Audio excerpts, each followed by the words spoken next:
All things, all activities, and every thought that we have forms and comes from our consciousness. It creates the general flavor of life, and I like to think of this as you're the chef of your own mind, that you put into it that which you need. You season it with a personal taste. It's your taste.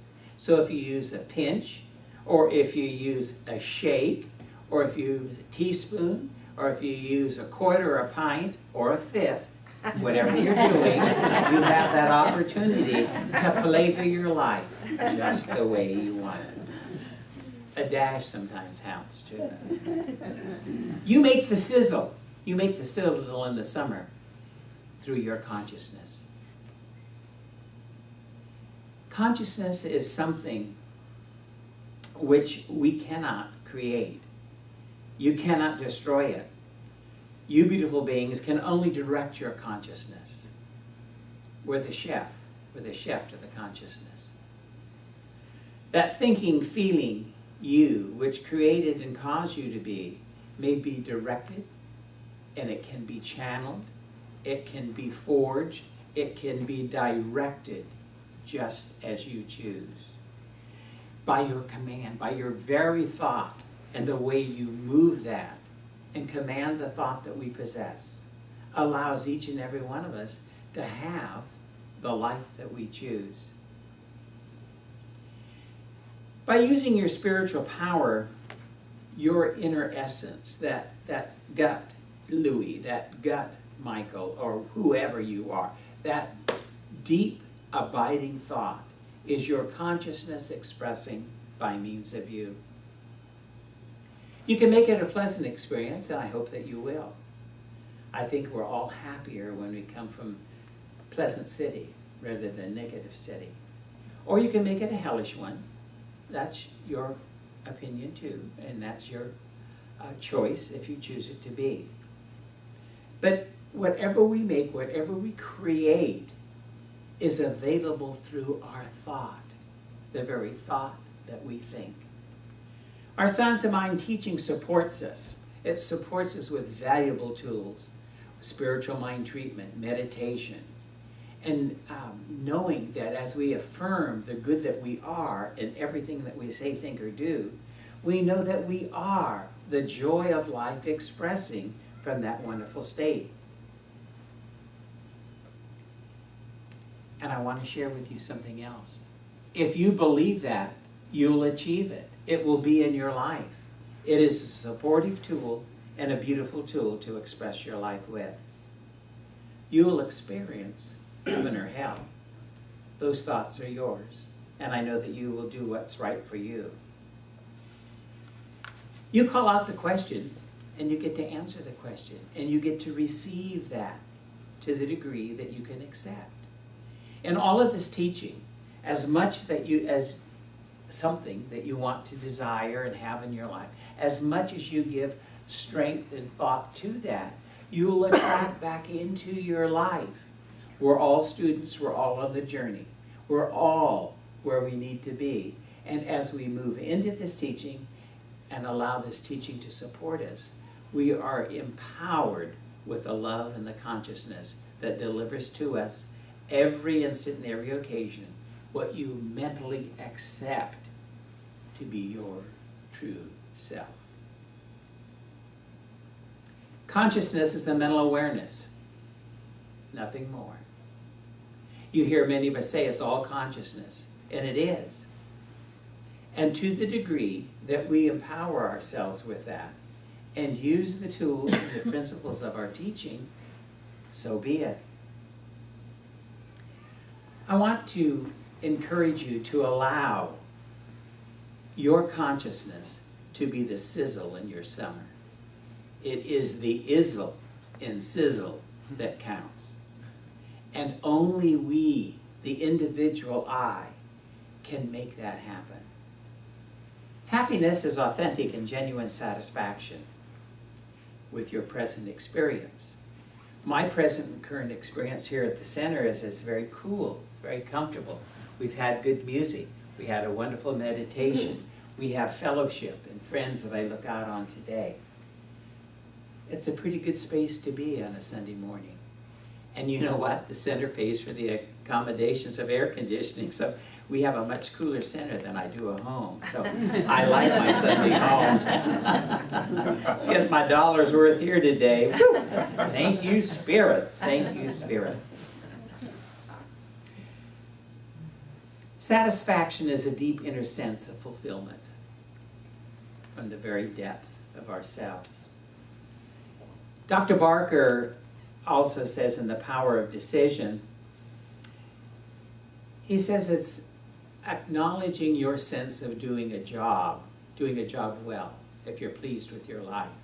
So I ask you this morning, are you pleased with your life? Am I pleased with my life? Are we okay where we are?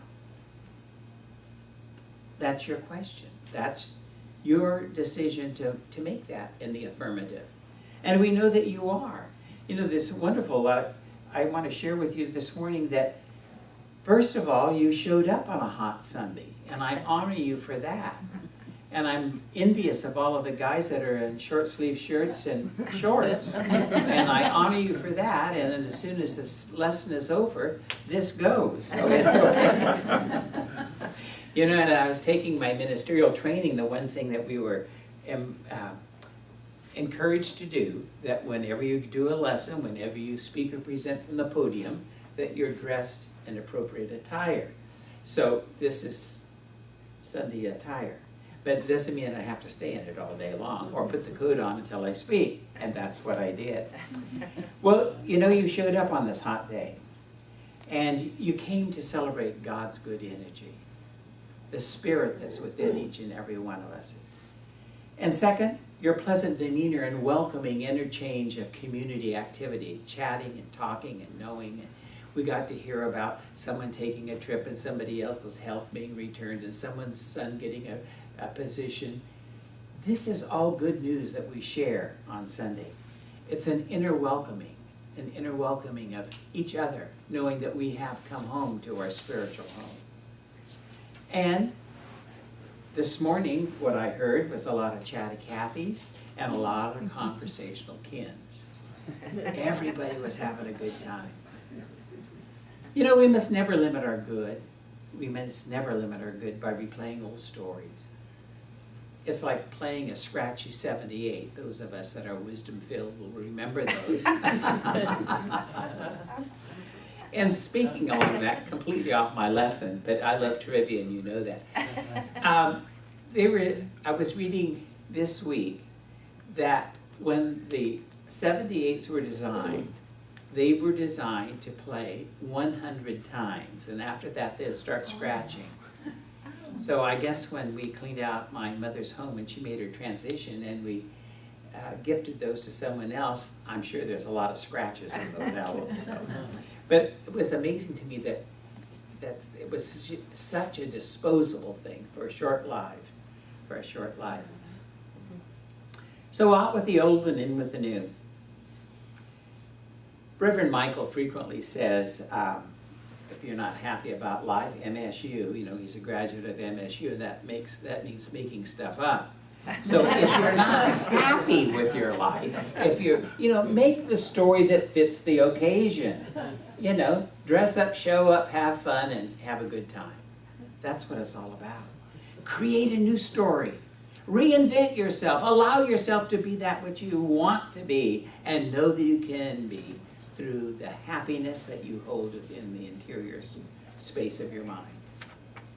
You know, we all have our happy space, and that's a space that believes and allows us and supports us to be that which we choose to be.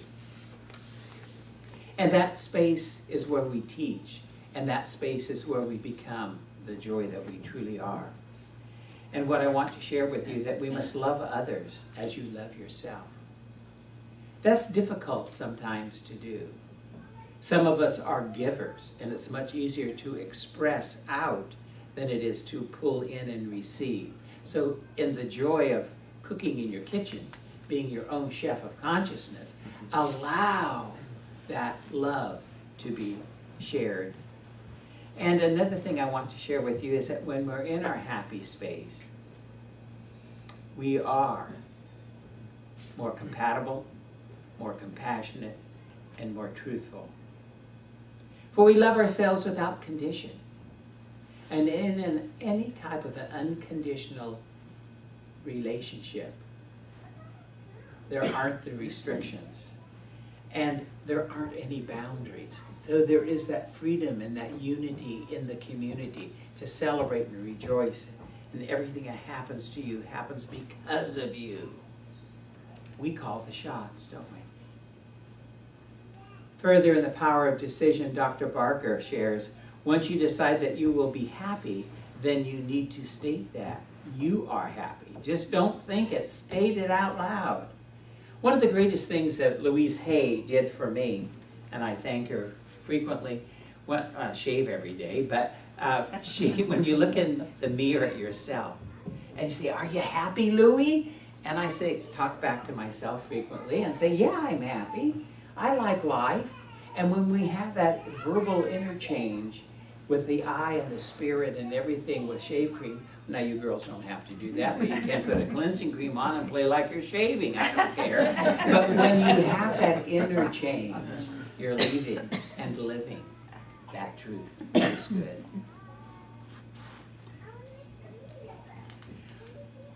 Religious science does not deal with the future, it deals with the now. You hear us many times from the deists here that we say we live in the now. Now is the moment. Now is that time. And now is the time for the kids to come in, and if you got a couple of more pages of notes, so we'll hurry on. But, you know, when we express that joy and that love that we are, we declare that this is the moment. And this is the moment for them to express outside in Sunday school. They're having a good time. And that's what we're here on the planet for, is to have a good time. Reminds me of my friend Pat Campbell's book, Showing God a Good Time. And we do. Can you imagine Spirit looking down, or looking under or around or through or wherever Spirit is, and just looking at all of the coconuts showing up on a Sunday at every religious